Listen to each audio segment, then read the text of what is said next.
Oui, avec tout ce qu'on a parlé aujourd'hui, avec ce bruit de ces drones des plans israéliens qui sont là 24 heures sur 24 heures, imaginez-vous avec ce bruit comment on peut vivre déjà, c'est impossible.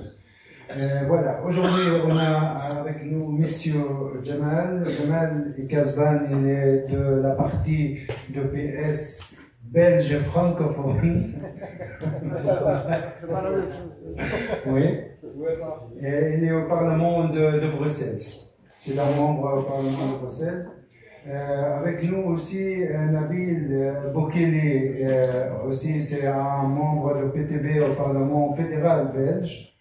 Et Monsieur Thomas Porte. Là. Et Monsieur Thomas est député de National Assemblée de la France Insoumise. Malheureusement, voilà, avec l'absence des autres membres politiques, on a aujourd'hui avec nous que des gauchistes, mais quand même, on a des autres amis.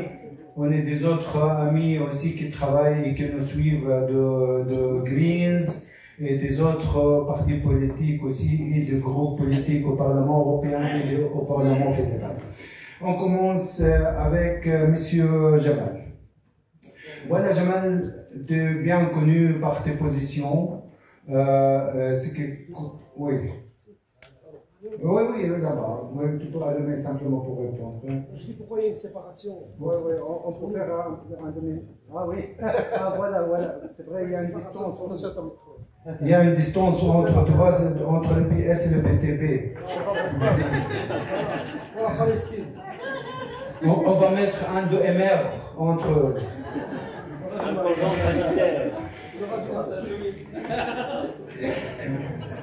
Voilà, alors Jamal, tu es bien connu par tes positions concernant tous les douleurs, la souffrance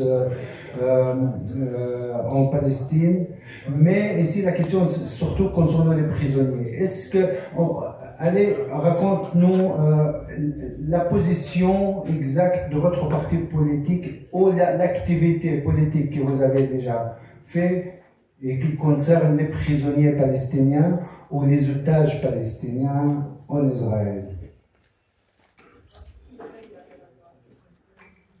Alors, merci, bonjour, bonsoir à toutes et tous. Merci pour l'invitation. Donc, je suis très content d'être ici avec mes collègues progressistes de gauche, puisque ce qui nous lie finalement, c'est notre amour du droit international, notre amour du respect du droit international, où que ce soit dans le monde d'ailleurs, puisque contrairement à certains qui disaient tout à l'heure que tu voulais qu'on parle de ceux qui bloquent, ceux qui nous empêchent d'avancer, ben, c'est tous ceux qui tiennent des discours à géométrie variable, c'est tous ceux qui parlent du droit international quand il s'agit de l'Ukraine, mais qui oublient d'en parler quand il s'agit de Gaza et des Palestiniens. Donc, je pense que ça c'est un élément important à évoquer avec vous. Je pense que si nous sommes là, c'est qu'on est tous liés par cette cause palestinienne qui nous tient fortement dans le cœur, fortement en nous. Donc on est quasi entre convaincus ici. Donc moi je vais simplement peut-être essayer de vous expliquer ce que je représente ici, le Parlement bruxellois. C'est un petit Parlement régional à Bruxelles. Il n'a pas de grandes compétences internationales, ni au niveau national d'ailleurs. Mais nous arrivons quand même à voter des textes, des résolutions, ou alors parfois même à enclencher des politiques qui ont tendance plutôt à aller vers le respect du droit international, même quand il faut faire parfois des affaires ou des marchés. Et donc je dis souvent qu'on est une petite région, on est un petit parlement, mais on est au cœur de l'Europe, on est au cœur, on est au centre, et au-delà de la symbolique, il est important parfois de pouvoir voter des textes, voter des résolutions, et provoquer en tout cas des débats, des discussions, en tout cas tout faire pour qu'on n'arrête pas de parler de ce qui se passe là.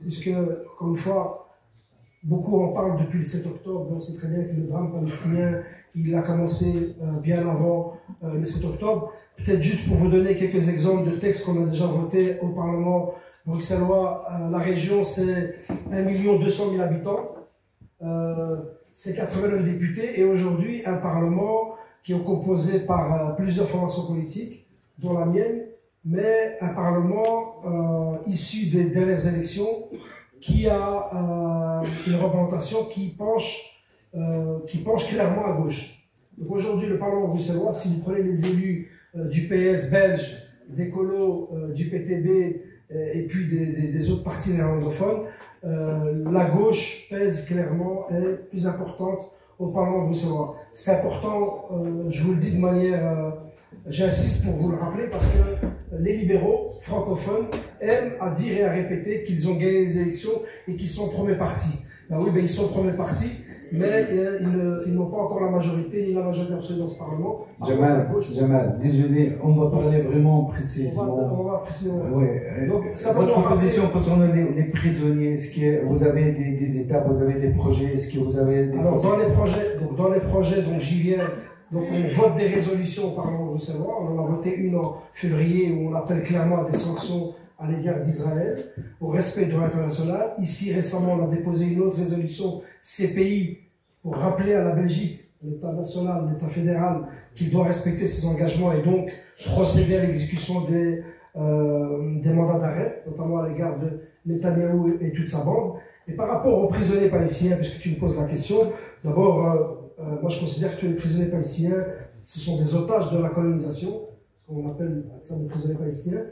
Mais il me semble qu'il y a une loi en Israël qui a été votée et qui permet d'arrêter arbitrairement des Palestiniens, qui permet de les garder au secret et de les priver de tout contact avec des avocats, et notamment aussi de les garder pendant plus de 75 jours de cette façon-là. Ben, évidemment, c'est contre tous les textes internationaux. Donc il me semble qu'au Parlement bruxellois, quand on dépose cette proposition dont j'ai parlé, CPI, qui va être votée le 12 mai, je pense qu'il est important de notre côté de continuer à venir avec le respect du droit international, avec le respect de nos obligations internationales. Et ici, Israël, c'est un exemple parmi d'autres, Israël bafoue à nouveau le droit international, toutes les conventions qui protègent finalement les individus, même quand ils sont détenus. Et ici, ils sont détenus arbitrairement.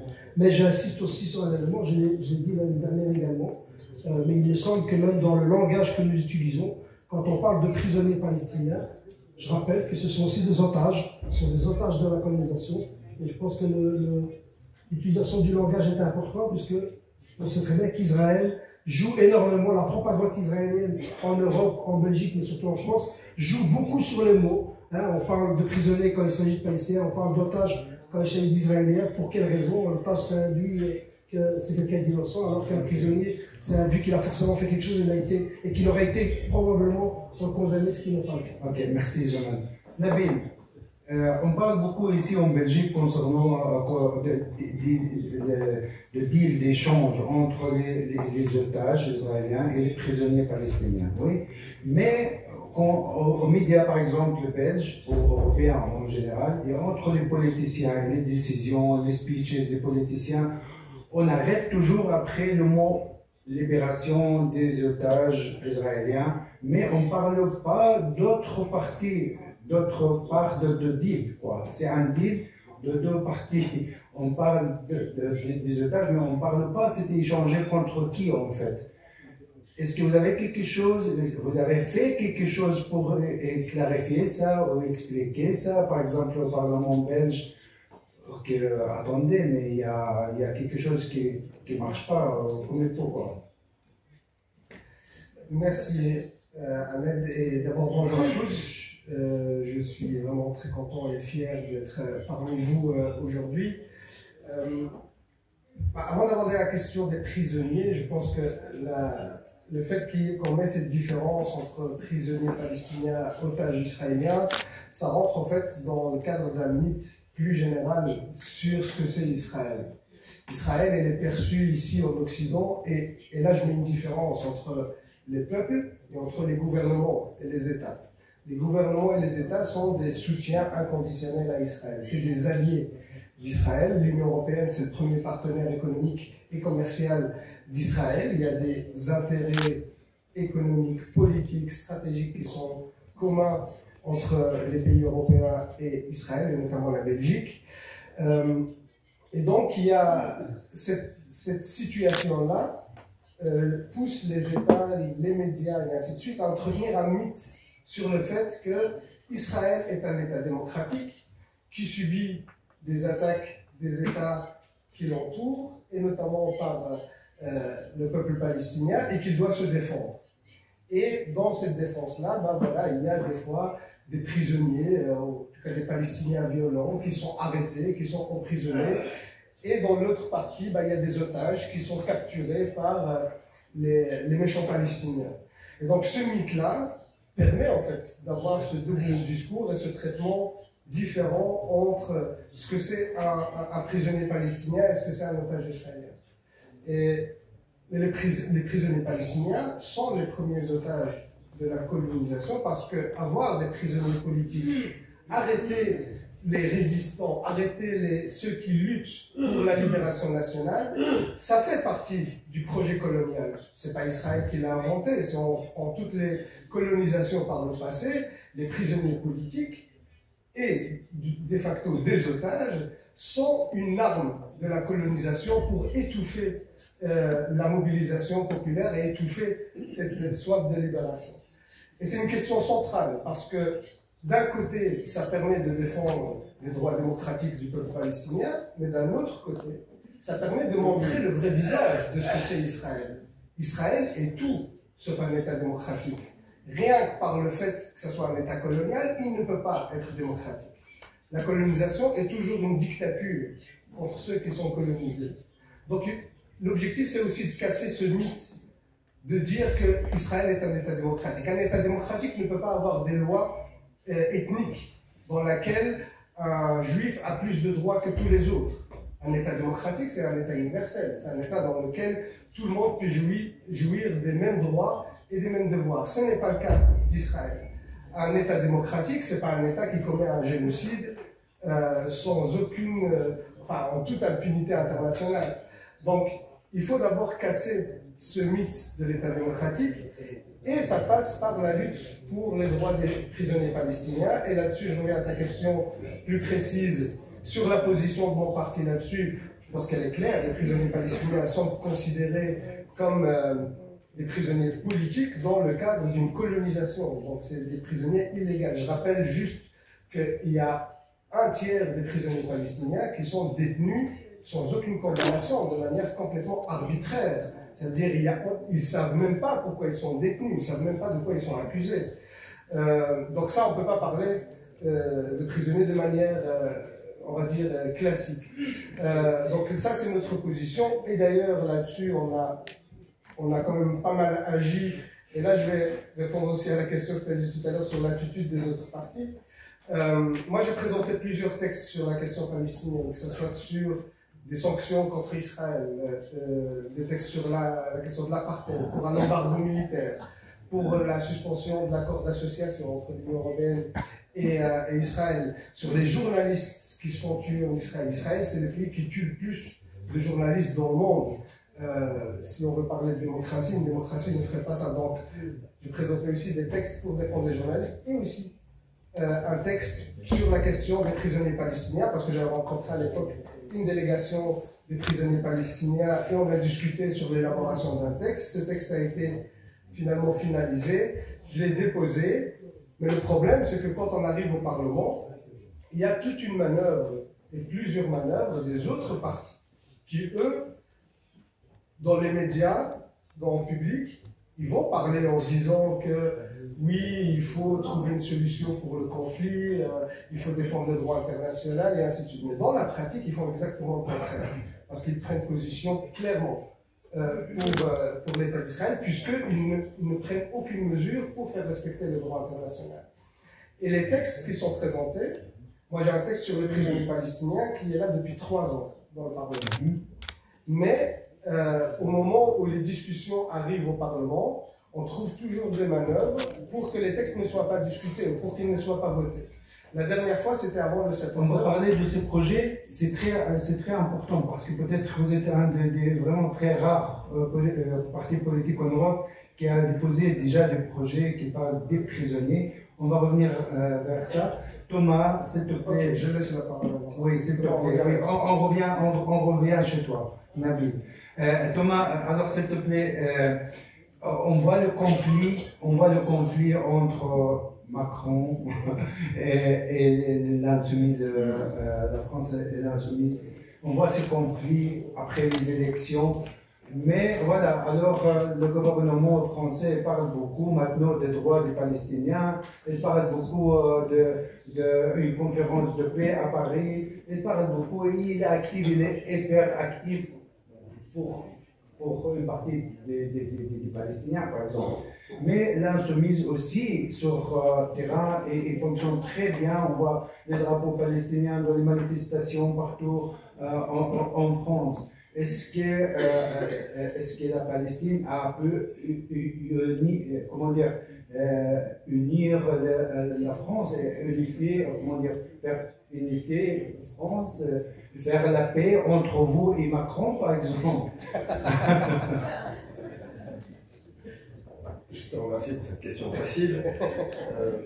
D'abord, merci de l'invitation. Je suis aussi très heureux d'être ici, parce que moi, je suis un militant politique qui me suis construit sur les batailles pour la libération de Salah Hamouri, qui était un franco-palestinien qui était en prison, qui a passé 10 ans en prison dans les prisons israéliennes. Et c'est un de mes premiers engagements militants, c'était des campagnes à l'époque pour libérer Salah Hamouri. Et j'avais vu mon papa, lui, mener des campagnes déjà pour libérer Marwan Barghouti à l'époque, donc c'est comme ça que je me suis aussi construit sur la question palestinienne.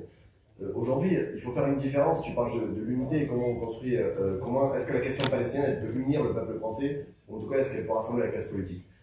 Il faut faire une différence entre le peuple français qui est aujourd'hui, à mon avis, largement en soutien de la question palestinienne. On le voit dans les mots. Il n'y a pas une semaine en France, il n'y a pas une journée quasiment sans qu'il n'y ait pas d'action, de manifestation, d'action pour des boycotts de produits, de prise de position de responsables politiques, de marches, de manifestations, de sitting, tous les jours. Il y a des initiatives sur cette question-là, et après, il y a l'ambiance politique du pays. Et tu as beaucoup parlé d'Emmanuel Macron et des mots qu'il utilise, de ses prises de position. Emmanuel Macron a dit beaucoup sur la Palestine, notamment ces derniers jours, avec l'hypothétique ou la potentielle reconnaissance de l'État de Palestine sur une conférence des Nations Unies. Il nous a fait échapper qu'Emmanuel Macron a tenu ses propos. Le lendemain, il a fait un tweet pour rectifier ses propos en disant que la reconnaissance était liée à un certain nombre de conditions, sous pression de certaines organisations communautaires françaises qui ont interpellé Emmanuel Macron en disant que ça n'était pas possible. Donc Emmanuel Macron, il fait ce qu'il fait depuis 2017, c'est-à-dire beaucoup de mots et aucun acte concret. Et c'est vrai pour la Palestine, c'est vrai pour tous les autres sujets. Aujourd'hui, il se paye de mots, mais il n'a aucun acte concret pour la Palestine. Nous avons, nous aussi, à l'Assemblée, déposé un certain nombre de textes, à la fois pour l'application du mandat contre Benjamin Netanyahou et Galant, puisqu'aujourd'hui Emmanuel Macron ne garantit pas l'application de ces mandats. Il a même autorisé à ce que l'avion du Premier ministre israélien survole le territoire national, ce qui veut dire qu'il y avait des garanties en amont. Parce que si l'avion était tombé en panne et redisposé en France, Emmanuel Macron a dû s'engager pour qu'il n'y ait pas d'arrestation de Netanyahou et de processus après judiciaire. Emmanuel Macron refuse toujours de prendre des sanctions contre l'État israélien. Nous avons posé à plusieurs questions, par exemple, tu parles des prisonniers politiques. Moi, j'ai interpellé directement le ministre des Affaires étrangères, parce qu'on sait qu'aujourd'hui, dans le cadre des négociations entre Israël et les Palestiniens sur les échanges entre les otages palestiniens et les otages israéliens, il y a la question, Israël veut en libérer certains, mais n'accepte pas qu'ils retournent aujourd'hui en Palestine. Et donc il y a des États européens, notamment l'Espagne, qui s'engagent à accueillir des prisonniers politiques palestiniens. Moi j'ai demandé à mon ministre des Affaires étrangères, est-ce que la France aujourd'hui, oui ou non, est en position pour dire, nous allons accueillir des prisonniers politiques palestiniens sur notre sol, pour les sortir dans un premier temps des mains des Israéliens, après leur permettre évidemment de retourner sur leur terre, parce que c'est leur souhait. Je crois que l'urgence, c'est de les sortir des mains des prisons israéliennes, si on peut encore parler de prison quand on voit le traitement. Aujourd'hui, j'ai pas de réponse à ce sujet-là. Et il y a, tu parlais tout à l'heure, pourquoi on parle beaucoup des otages israéliens, pourquoi on parle très peu des prisonniers politiques palestiniens. Ça va même plus loin, c'est-à-dire que les otages israéliens, on a raconté leur histoire, on a donné leur nom, on a montré leur famille, on a raconté leur parcours, ce qui était tout à fait normal, mais les prisonniers politiques palestiniens, ils n'ont pas de nom, ils n'ont pas de visage, ils n'ont pas d'histoire. On parle jamais d'eux, c'est-à-dire que c'est que des chiffres, des numéros et des nombres. Ça, on le voit dans le débat public. Et c'est aussi imposé par une partie de la classe politique française qui, aujourd'hui, depuis des mois, ne considère pas les Palestiniens largement, et encore plus les prisonniers politiques palestiniens, comme des humains. Ce sont des gens qui ont été totalement déshumanisés. Pour eux, toutes les personnes, tous les Palestiniens et les Palestiniens qui sont en prison, aujourd'hui dans les geôles israéliennes, y compris sur mandat de détention administrative, sans avoir de faits retenus contre eux, sont des gens qui sont potentiellement des terroristes. C'est ça aujourd'hui la position du gouvernement d'Emmanuel Macron et d'une très large partie de la classe politique. Je termine en disant ce que nous avons fait sur la question des prisonniers politiques palestiniens. Nous avons reçu il y a quelques mois le ministre en charge de ces questions-là, qui depuis a été remplacé, si j'ai bien suivi. Et nous sommes à l'initiative d'un texte qui a vocation à rassembler 10 000 signatures, pour poser 10 000 signatures, dont 1000 de parlementaires, pour poser la question des prisonniers politiques palestiniens. Aujourd'hui, on a des signatures de députés belges, français, danois, suédois, irlandais, espagnols, brésiliens, norvégiens, portugais, et y compris de la République démocratique du Congo. Parce que je crois que cette question des prisonniers politiques palestiniens, elle est centrale dans le débat, parce que ce que fait Israël aux prisonniers politiques palestiniens, c'est ce que fait Israël aux Palestiniens. C'est consubstantiel à l'État d'Israël et au gouvernement israélien, c'est-à-dire des politiques d'apartheid. Parce qu'on voit, y compris sur les prisonniers politiques palestiniens, qui n'ont pas les mêmes droits, qu'il y a des lois qui sont votées pour que les frais de santé ne soient pas pris en charge pour les détenus palestiniens, alors qu'elles sont prises en charge pour les détenus israéliens. Donc la politique d'apartheid, elle s'applique aussi dans les prisons israéliennes. Et c'est important de le montrer, parce que la question des prisonniers politiques palestiniens, c'est le symbole de ce que fait aujourd'hui le gouvernement d'extrême droite de Netanyahou, c'est-à-dire considérer les Palestiniens et les Palestiniens comme un peuple de seconde zone, comme quelque chose qui n'est pas humain, qui ne mérite pas d'avoir des droits. Donc nous, à chaque fois qu'on interpelle le gouvernement français, on parle des prisonniers politiques palestiniens, on demande à ce que le gouvernement français s'engage sur un processus politique pour arriver à la libération totale des prisonniers politiques palestiniens. On a aujourd'hui quasiment 1 million de Palestiniens qui sont passés dans les prisons israéliennes depuis les 50 dernières années. Toutes les familles palestiniennes ont été au moins concernées une fois par la question des prisons israéliennes. Donc aujourd'hui, nous, on met la pression pour que la France, le gouvernement français, se positionne très fortement sur ce sujet. C'est évidemment difficile parce qu'aujourd'hui, Emmanuel Macron n'est pas un président qui s'intéresse à la question palestinienne. Emmanuel Macron n'est pas un président qui veut la reconnaissance de l'État palestinien. Emmanuel Macron n'est pas un président qui veut la fin de la colonisation. Mais il a dit qu'il va reconnaître en juin. Oui, mais Emmanuel Macron, il a dit qu'il allait donner du pouvoir d'achat aux citoyens français, il a dit qu'il allait abroger la réforme des retraites, il a dit qu'il allait réduire le chômage. Je peux vous faire la liste de toutes les promesses qu'a fait Emmanuel Macron depuis 2017, il n'y en a pas une qui a été tenue. Et malheureusement, celle-là, elle est encore plus dramatique parce qu'elle se paye de conséquences réelles, et on a des dizaines de Palestiniens qui sont aujourd'hui assassinés encore chaque jour par l'État israélien, sans qu'Emmanuel Macron ne fasse rien. On a même interpellé hier, je crois de mémoire, le gouvernement français et le ministère des Affaires étrangères sur les bateaux humanitaires qui sont aujourd'hui envoyés pour essayer de casser les blocus humanitaires qui ont été bombardés. Les humanitaires ont été bombardés par des drones. On a demandé là aussi à ce que la France prenne position politiquement. Il y a eu un silence assourdissant, mais c'est pas surprenant, je vais terminer là-dessus, puisque la France, elle a une position qui est absolument scandaleuse à plein de niveaux. Et ce qu'il incarne le mieux, c'est que dans quelques jours à Paris, un concert doit se dérouler avec un chanteur israélien qui a dit à la télé israélienne qu'il fallait raser Gaza, ne plus laisser un Palestinien et une Palestinienne vivante à Gaza. Et aujourd'hui, la France s'apprête à accueillir ce concert-là, sans que le ministre de l'Intérieur, sans que le Premier ministre, sans que le préfet de police de Paris n'ait un mot à dire et ne veuille l'interdire. Ça, c'est absolument scandaleux, et on mènera aussi la bataille pour que ce concert soit interdit, parce que toutes les initiatives qu'on prend pour avoir des sanctions concrètes contre l'État israélien et contre sa politique, elles servent aussi l'avenir des prisonniers politiques palestiniens. Ok, merci Thomas. Il n'y a pas de traduction.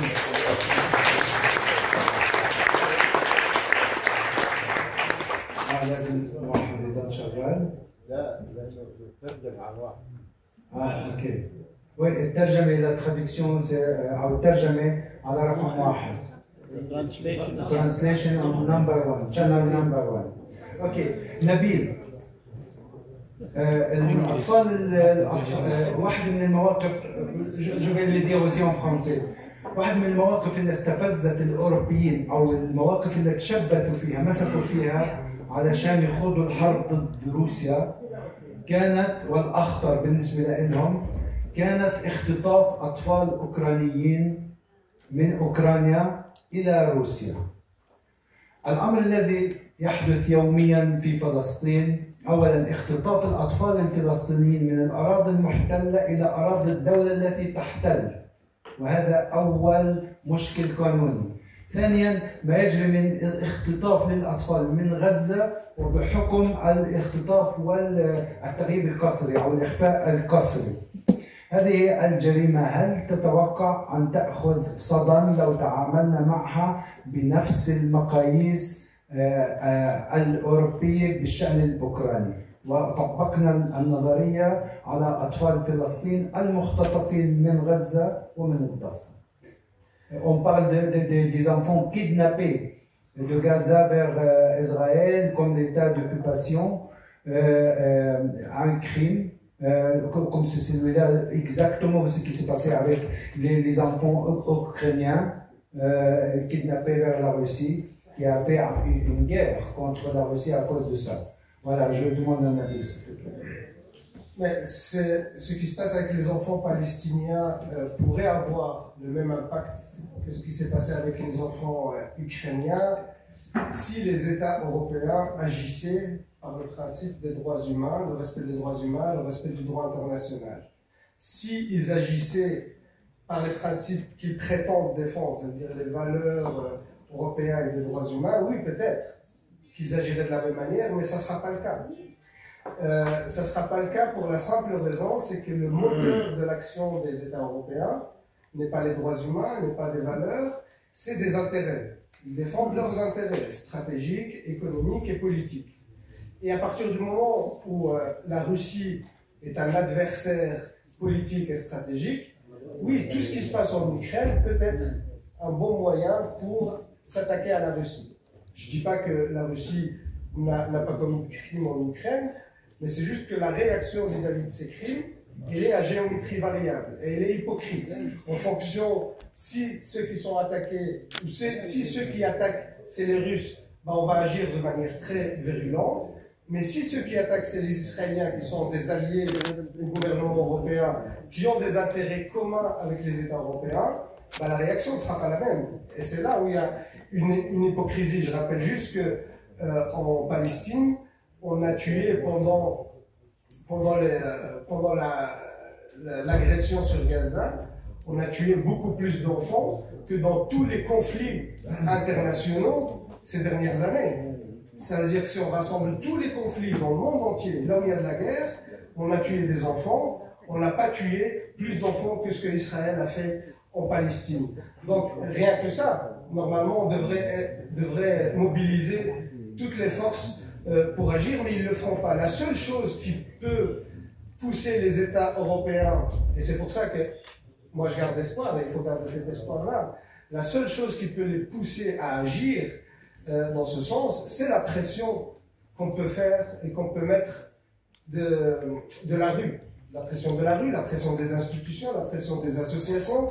C'est par là, en fait, qu'on peut leur imposer un changement de paradigme et un changement de politique. Parce qu'ils n'agissent que sous cette pression-là. Si on attend qu'ils agissent par morale ou pour respecter des valeurs, ça, on le sait depuis très longtemps que ce n'est pas les valeurs qui sont le moteur de la politique européenne. Je rappelle juste que les États européens, sont eux-mêmes des anciens pays coloniaux, ils ont eux-mêmes violé des droits internationaux et des droits humains pour leurs propres intérêts. Donc, ce n'est pas eux qui vont défendre ces valeurs-là, c'est nous. Et je donne toujours, par exemple, l'exemple de la France, quand on parle de la France comme que l'État français est un État des droits de l'homme, parce qu'il y a la déclaration des droits de l'homme qui a été faite après la Révolution française. Mais ce n'est pas l'État français qui est défenseur des droits de l'homme, c'est le peuple français qui a imposé la Charte des droits de l'homme, parce qu'à l'époque, l'État français est un État colonial qui viole ces droits de l'homme. C'est pour ça que moi je crois toujours dans la force des peuples et la force de la mobilisation. Il ne faut pas attendre que les dirigeants européens, que les présidents de partis, que les ci et les ça agissent d'eux-mêmes. Il faut leur mettre la pression. Et je vais donner un exemple. Tout à l'heure, tu m'as coupé pendant que je parlais des Oui, je voulais revenir vers ton projet. Mais je reviens là-dessus. Et ces projets-là, la première fois, à la précédente législature, on devait discuter de plusieurs textes qu'on avait déposés sur la question palestinienne. Les autres partis qui ne voulaient pas avancer, qui ne voulaient pas se positionner sur ces textes, ils ont trouvé l'excuse de « Ok, on va geler ces textes, on va faire un voyage en Palestine, en Israël, pour voir comment est la situation, comme ça on prend les meilleures décisions possibles. » Comme si 74 ans de colonisation n'ont pas suffi pour avoir une idée claire là-dessus. Et juste cette semaine, mardi, il était à l'ordre du jour, il y avait deux propositions sur la question palestinienne. Il y avait une proposition pour la reconnaissance de l'État de Palestine et une deuxième proposition que j'avais moi déposée pour avoir un embargo militaire contre Israël. Cette proposition, ça fait 10 mois qu'ils sont au Parlement. Et ils ont utilisé tous les moyens pour retarder, faire des auditions, demander des experts, et ainsi de suite. Là, on a fini tout le processus et on arrive au vote, mardi. Ah ben, mardi, tous les partis de l'Arizona, l'EMR, la NVA, Vorreut, CDNV et les engagés, il n'y a aucun député de ces 5 partis qui est venu à la commission. Et en fait, en commission, s'il n'y a pas un nombre de députés, on va dire minimum, la commission ne peut pas avoir lieu, parce qu'il n'y a pas le quorum pour pouvoir avoir les discussions. Donc le fait qu'ils ne sont pas venus, il n'y a même pas eu de commission, il n'y a même pas eu de discussion, il n'y a pas eu de vote. Ah ben c'est les mêmes partis, le CDNV par exemple, le président de CDNV, qui est Sami Madi, 2 jours avant la commission, le week-end, le dimanche, il avait déclaré: moi, la question palestinienne, elle me touche énormément. Il faut absolument reconnaître l'État de Palestine. Il faut qu'on fasse quelque chose. Ça ne peut pas continuer comme ça. Le mardi, la présidente de la commission des des relations extérieures, c'est une CDNV. Elle est du parti de Sami Madi qui a fait cette déclaration. Elle n'est même pas venue à la commission. Donc il y a les paroles et puis il y a les actes. Et dans les actes, on voit que ces partis-là, l'EMR et la NVA, qui sont les partis qui soutiennent le plus Israël au niveau européen, hein, c'est même pas juste en Belgique, ces partis-là, dans les faits, ils soutiennent la colonisation et ils agissent dans l'intérêt d'Israël. Parce que dans les faits, ils laissent jusqu'à aujourd'hui des armes transiter par les ports, ici en Belgique, par le port d'Anvers, par l'aéroport de Liège. Ils laissent toujours aujourd'hui des armes transiter par le port d'Anvers. Ils laissent toujours aujourd'hui des munitions qu'on achète à Israël venir ici en Belgique. Donc c'est pas juste qu'ils n'agissent pas, c'est pas juste qu'ils sont dans le silence ou dans le déni. Au contraire, ils sont complices en fait de ce qui se passe là-bas parce qu'ils entretiennent toujours une politique complice avec l'État d'Israël. Donc les CDNV, NVA, MR et ainsi de suite ne sont pas juste des lâches, ils sont même responsables du génocide aujourd'hui qui se perpétue contre les Palestiniens. Mais malheureusement, c'est la majorité, c'est les élections, c'est la démocratie. Et c'est ça la catastrophe, en plus. Bon, ici, Jamal, on parle de jour des enfants en guerre, on parle de jour pour le droit d'homme, le droit de femmes, le droit des armes, pour le droit des prisonniers, anti-impunité. On parle de tous ces jours avec des beaux noms, en fait. Oui, le titre, c'est génial, c'est beau. Mais comment on peut mettre, par exemple, quand on parle des droits des enfants en guerre, on met l'histoire des enfants palestiniens. Quand on parle de droits de femmes, on parle de femmes prisonnières. Quand on parle par exemple, l'impunité, on parle d'Israël. Comment on peut vraiment, politiquement, est-ce que vous comptez sur les Palestiniens même? Est-ce que vous comptez sur votre parti politique simplement? Vous travaillez avec les autres partis politiques? Comment vous voyez les choses pour aller, en fait, pour mettre la Palestine dans tous ces projets qui sont organisés par l'État européen et par l'Union européenne elle-même aussi?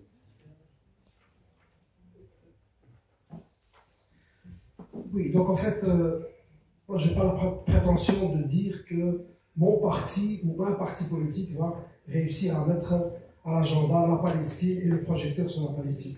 Je pense que les partis politiques, nous ne sommes que des outils et il faut les utiliser. Et dans les partis politiques, vous avez des acteurs qui sont plus ou moins actifs ou pas par rapport à la cause palestinienne ou d'autres, et il faut les utiliser également. Donc nous, on a besoin d'être nourris par les ONG, par les associations d'avocats, de juristes. Et je vais donner d'ailleurs quelques exemples. Mais aujourd'hui, par rapport à ce qui se passe en Palestine, par rapport à ce génocide, il y a une déshumanisation complète du peuple palestinien et des enfants. Parce que comme vient de le dire mon collègue, si les questions morales avaient quelconque chance de sensibiliser des personnes, il y a déjà malheureusement tous les éléments pour se mobiliser et pour tous se révolter par rapport à l'État israélien, par rapport à la mise en place de sanctions, par rapport au fait de mettre au banc. Je pense qu'il faut mettre Israël au banc de la société internationale, de notre grande communion d'États dans ce monde. Il n'est pas normal qu'aujourd'hui il y ait encore de la complaisance. Donc il y a quelque part de la complicité, il y a quelque part de la complaisance. Et donc ça peut passer que par des formes de pression, des formes d'action.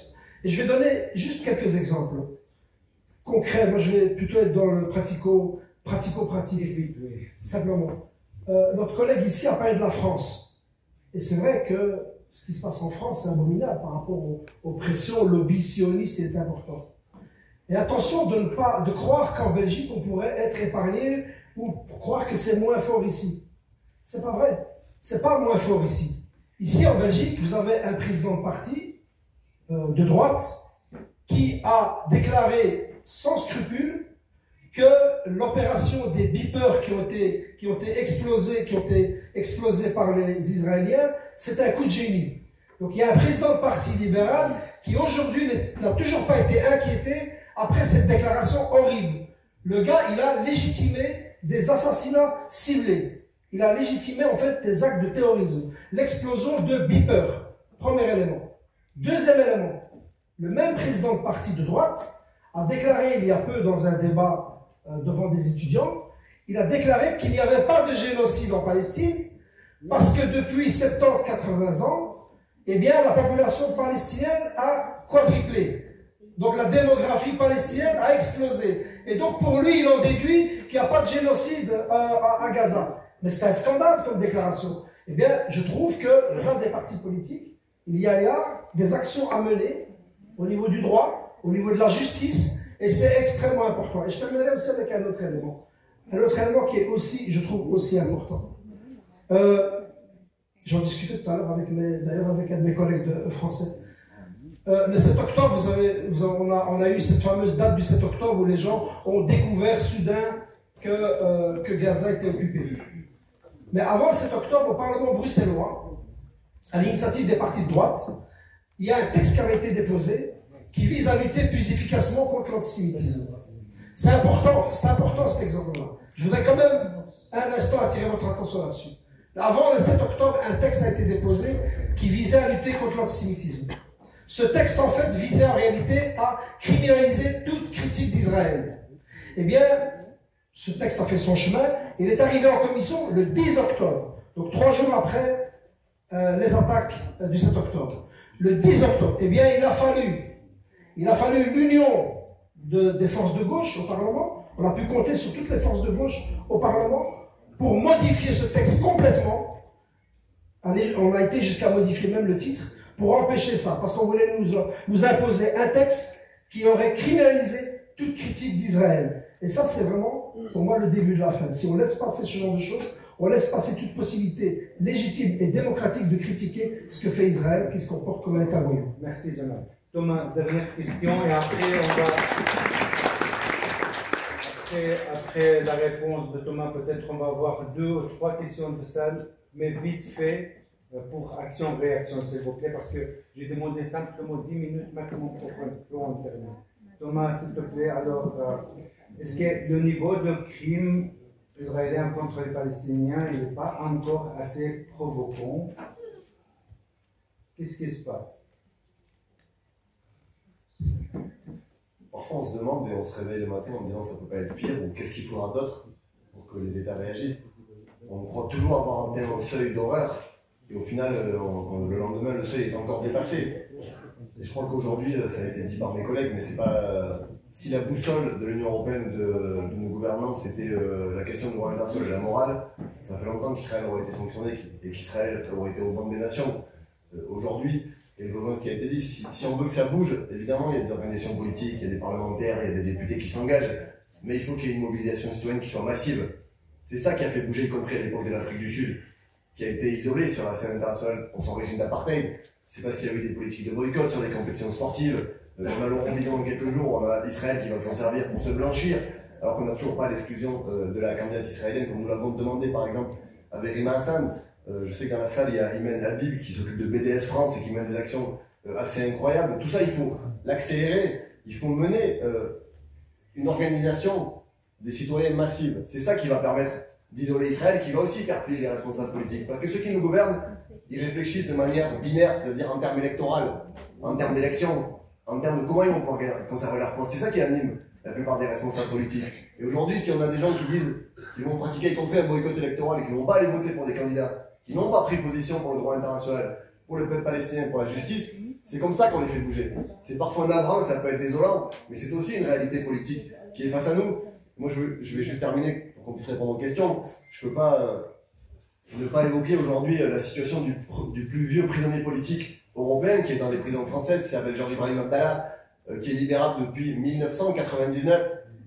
Il y a eu une décision favorable il y a quelques semaines. Pour l'instant, il n'est toujours pas libre. Et l'État français, et par la voix d'Emmanuel Macron, est silencieux là-dessus. On a interpellé à plusieurs reprises, on va continuer à le faire. Georges Ibrahim Abdallah doit être libéré. Il doit sortir de prison. On ne peut pas accepter d'avoir un prisonnier politique libérable depuis 1999 en France, qui soit aujourd'hui en prison. Et en fait, juste pour vous donner, pour le 2 poids 2 mesures, parce que c'est ça qui symbolise aujourd'hui ce qui se passe entre Israël et la Palestine, et sur les autres conflits dans le monde, ça a été dit. On a eu un certain nombre de journalistes ukrainiens qui ont perdu la vie suite à des opérations militaires russes. Les journalistes français se sont tous levés pour dénoncer l'assassinat abominable des journalistes ukrainiens. Et ils ont eu raison de le faire. Ils en ont parlé à la télé. Il a fallu attendre 18 mois de génocide pour que les journalistes français organisent une mobilisation. Pour que les journalistes français considèrent qu'il y avait des journalistes palestiniens assassinés. Il y a eu une prise de parole très forte où quelqu'un a dit « C'est la première fois en tant que représentant syndical de journalistes qu'on me demande, quand des journalistes meurent, s'ils sont journalistes. Et qu'après qu'ils aient été assassinés, on continue à salir en mémoire. » Voilà aujourd'hui le climat dans lequel se trouve la France et le gouvernement français, qui est un des soutiens actifs. Là, je partage, le gouvernement d'Emmanuel Macron, il n'est pas simplement silencieux, il est complice aujourd'hui des génocides à Gaza. Parce que là aussi, dans quelques jours, vraiment j'arrête, on aura à Paris le salon du Bourget, qui est un des salons internationaux de l'industrie d'armement. Il y aura des entreprises israéliennes présentes, et il y aura le ministère des armées israéliennes, qui a prévu de venir en France, sur un salon d'armement, vendre des armes qui aujourd'hui sont utilisées dans la bande de Gaza et en Cisjordanie, pour massacrer les Palestiniennes et les Palestiniennes, et nous mettrons tout en place pour que cette délégation et ses représentants israéliens ne puissent pas venir sur le territoire national.